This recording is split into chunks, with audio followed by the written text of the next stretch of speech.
Gott mit mir auf allen Wegen, yani Mungu awe pamoja nami katika njia zangu zote.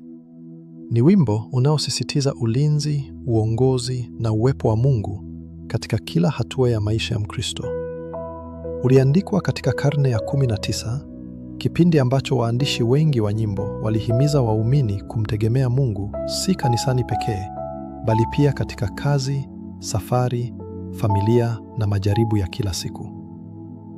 Wachambuzi wa historia ya nyimbo za Kijerumani wanaonyesha kuwa wimbo huu uliandikwa kama wimbo wa kutafakari maisha ya kila siku, ukituhimiza Wakristo kuishi katika ufahamu kwamba Mungu hutangulia mbele yetu, hutulinda njiani, hutufariji tunapopitia majaribu na hutufikisha salama mwisho wa safari yetu duniani. Kwa maneno mengine, huu si wimbo wa kuimba wakati wa shida pekee, bali ni maombi ya kila siku ya kumkabidhi Mungu maisha yote. Kithiolojia, wimbo huu umejengwa juu ya mafundisho kadhaa ya Biblia kama vile Mungu ndiye mchungaji wa watu wake, Zaburi mlango 23.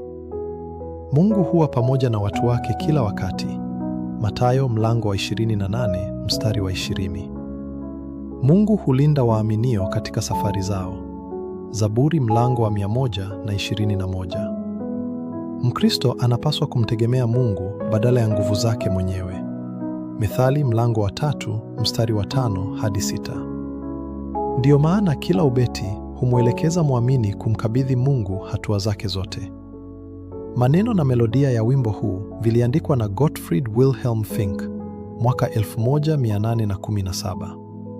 Fink alikuwa mwanathiolojia na mchungaji wa Kilutheri nchini Ujerumani, mtunzi wa mashairi ya Kikristo, mwanamuziki na mtaalamu wa nadharia ya muziki, mhadhiri wa muziki katika chuo kikuu cha Leipzig. Mbali na huduma yake ya kichungaji, alihariri pia jarida maarufu la muziki liitwalo la Allgemeine Musikalische Zeitung, ambalo lilikuwa miongoni mwa majarida muhimu zaidi ya muziki barani Ulaya wakati huo.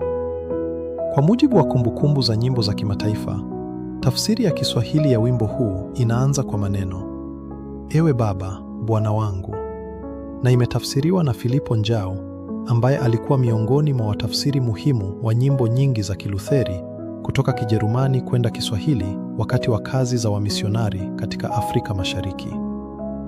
Nyaraka za Leipzig Mission zinamsifu Filipo Njau kwa mchango wake mkubwa katika tafsiri ya maandiko, kwani alishirikiana kwa karibu na wamisionari kama Johannes Raum na Bruno Gutmann kutafsiri Biblia, vitabu vya katekisimu na nyimbo za Kilutheri kwenda kwenye lugha ya Kichaga ama Kimamba na Kiswahili. Usimamizi wa shule, kwani pia alikuwa mwalimu mkuu katika shule kadhaa za misheni na alisaidia kutoa mafunzo kwa vijana wengine waliojifunza ualimu huko Marangu, ambapo baadaye kulijengwa chuo cha ualimu cha Marangu. Kwa mtazamo wa kithiolojia wa Kilutheri, Ewe Baba, Bwana wangu ni wimbo unaosisitiza imani, tegemeo na neema ya Mungu inayomsindikiza mwamini katika kila hatua ya maisha, badala ya kumtegemea mwanadamu au nguvu zake mwenyewe. Karibuni tusali sali hii inayopatikana kupitia wimbo namba 174 katika kitabu cha Tumwabudu Mungu Wetu.